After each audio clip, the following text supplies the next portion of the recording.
Hey guys, Mustached Tom here to review the movie Five Nights at Freddy's 2.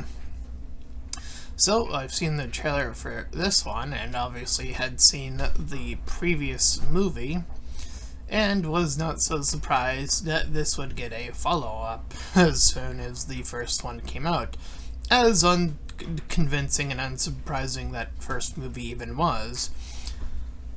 Now, I have this bizarre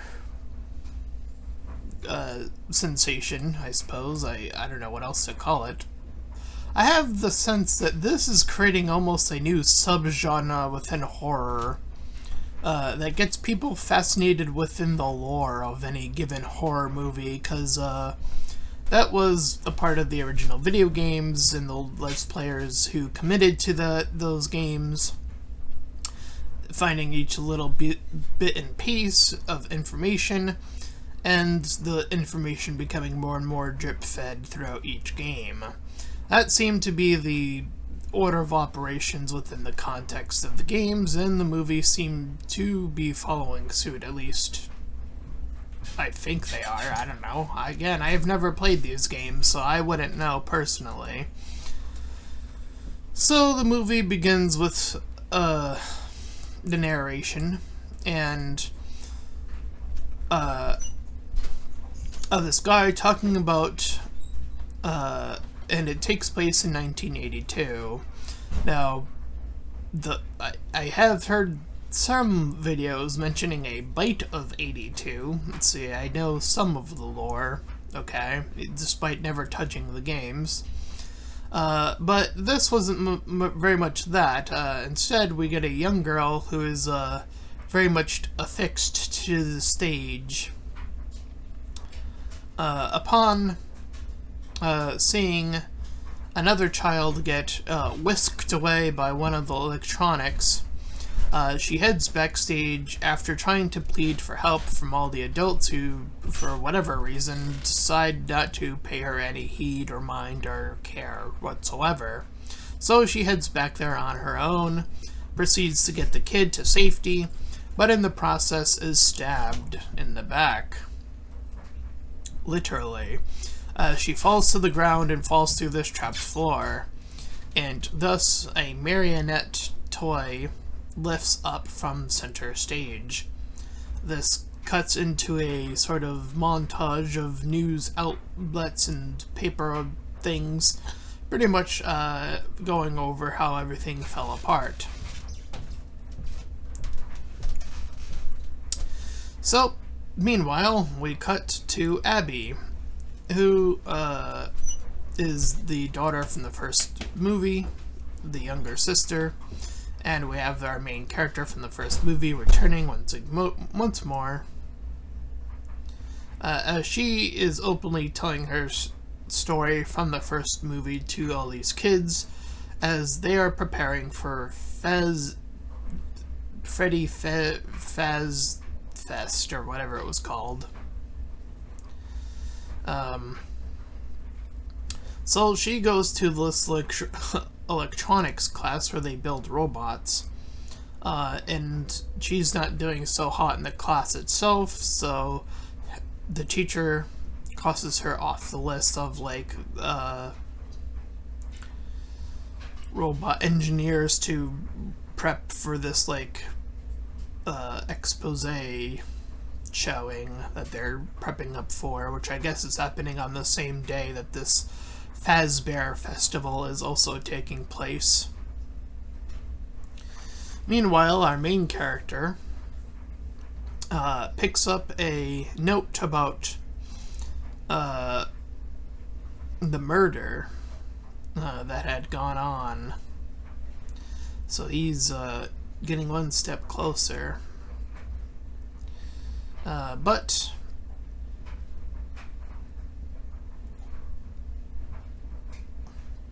as they eventually are reminiscing through the because they end up back in the first location that they were at, she ends up picking up one of the toys, like this Fez Talker toy. This is where he got his new bit of info, but anyway. We meet Mike, the new guard, who heads to, who's like the guard of the OG location, is letting in these paranormal troopers named the Spectral Troopers, and he lets them in. One of them sets themselves apart. The second girl stays with electronics, and the third sort of semi-follows the guy. The first guy gets taken out by these small marionette toys. She ends up playing the music box and being grabbed, presumably by the marionette itself. And the final guy gets grabbed, and Mike sees this and is like, yes, excellent.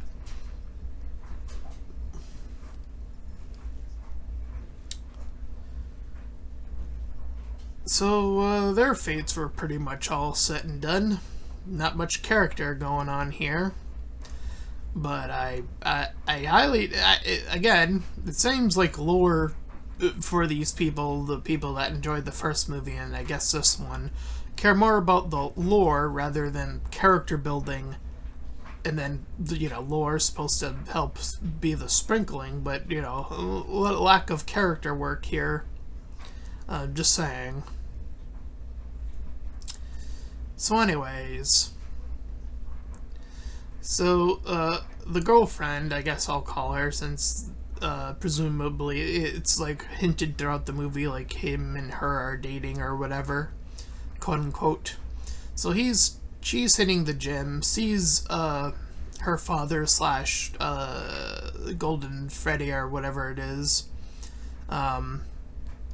and ends up trying to do this dream chaser thing, in which she turns into a child in her dreams, and then she turns into a cop. It's weird. She shoots her own father. And this is where Abby's toy begins to talk to her, egging her on to go to the first OG spot. Finds Chica, the toy, the bird toy, and hugs the robotic. It does a weird cut where she's suddenly back and then spooks Vanessa, that's the girlfriend.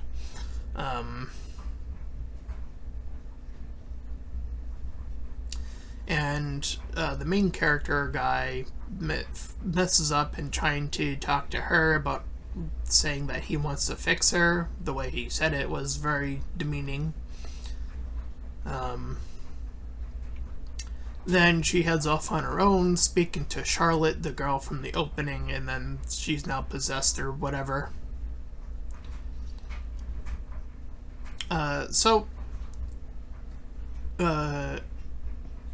Abby brings a robot Chica that she helped build with the Chica there.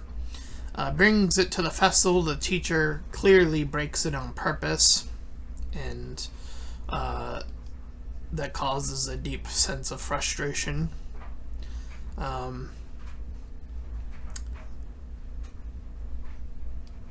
And so we can see Vanessa, she ends up like in one of the locations being like choked out, giving the code or whatever.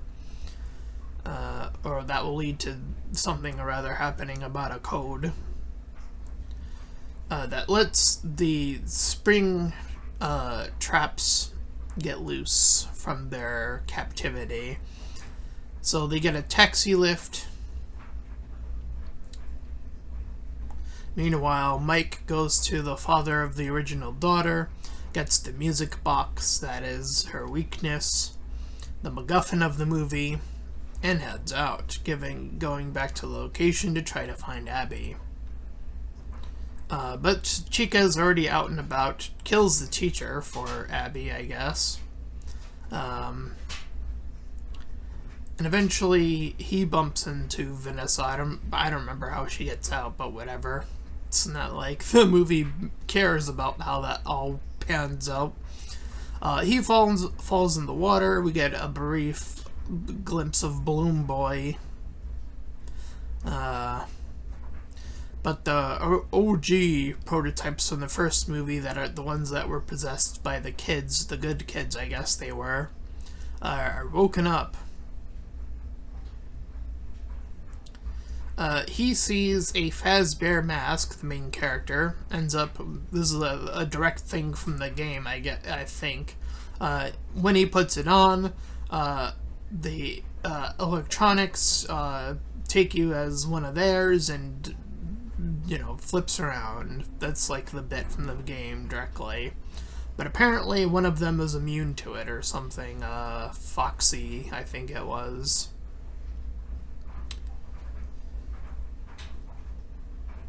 Anyway. So we meet Bonnie, or we see Bonnie approach, apparently voiced by mattpatt. Yeah. So they gave him a much more sneaky role from the first movie. I think that was a much better call this time around in making him one of the electronics, rather than like having him appear as himself and making a very cringe reference to himself. I think this is a much more substantive way of using one of the biggest Let's Players to play this game, and was one of the pioneers of breaking the lore and finding it, and now he's a part of it, so there we go. I guess he got his dream come true, at least in this series. I wish that would happen to me in Digimon, but you know, you get bigger Let's Players get when their first time playing Digimon, and they get contacted by Bandai Namco instead of the small guy who's been a fan for decades. That's how things are. You get overwritten by someone with thousands and 10,000s and whatever amounts of subscribers that's been introduced to Digimon for the first time. Yes, I'm poking at valkyrae. I don't care. I've called out YouTubers before. Look, I've always loved Digimon, and I've always said in plenty of my other videos that I wanted to be a voice actor in that series, and one of the series. That's been a childhood dream of mine ever since I first saw the series, okay? But I'm not big enough, apparently, to be contacted by Bandai Namco yet. I'm just a little nobody. So, dreams out on that one forever, probably till the day I die. Who knows, right? At any rate, back to this movie.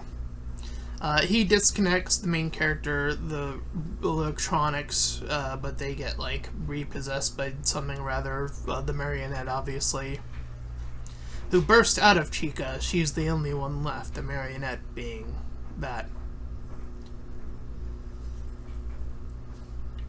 So we have this brief moment where Abby gets taken over by the marionette, and then Mike has the music box. He somehow returns to his home pretty quickly and then uses it. And then for this, the most bizarre twist I think I've ever seen in the movie, like when they deal with the marionette, the main character says to Vanessa, I suddenly can't trust you, Vanessa. Nope.